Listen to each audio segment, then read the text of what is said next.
It may be a violation of rules, but not all mistakes, particularly innocent mistakes, are crimes or need to be investigated criminally. We all know that Trump is a liar and a thief. You know, it's not that big a jump to say that he obstructed and he lied. We don't think that Biden is a liar and a thief, so we give him the benefit of the doubt. Where the Biden team has diverged here is the cooperation and the absence of obstruction in which they have engaged compared to what Donald Trump did. It's completely apples to oranges here. Well, to no surprise, the media came to President Biden's defense over his classified document scandal, which we're in the middle of. Just a few short months ago, their heads were exploding over classified documents found in Mar-a-Lago. The left is claiming that Biden's case is different and somehow less serious than Trump's. So what are the actual differences, if any, and how will Biden's classified document scandal impact Trump's case, if at all? Let's bring in Jim Trusty, an attorney for President Trump, who's handling all this stuff with Mar-a-Lago. Jim, great to see you. Are you surprised how different type of coverage and analysis over the two presidents?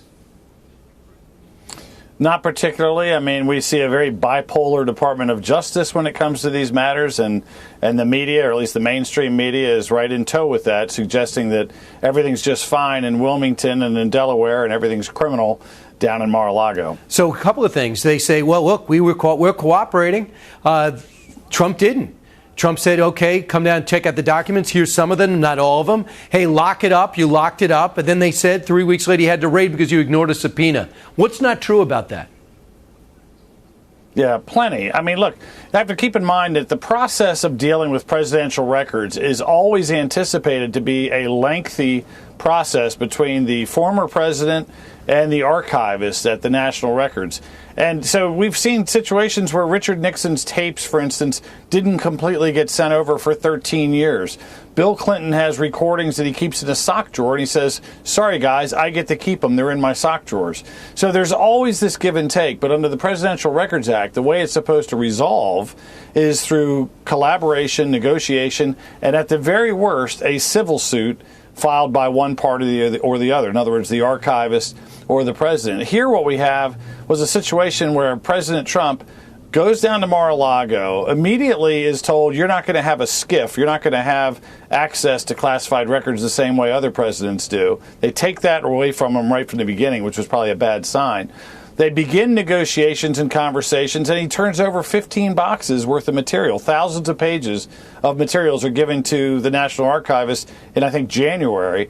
So in the months that follow, there's a grand jury subpoena, which is unheard of, a criminal investigative tool being used by the Department of Justice because they wanted to criminalize presidential records disputes, which has just simply never happened in history and will probably never happen again, frankly.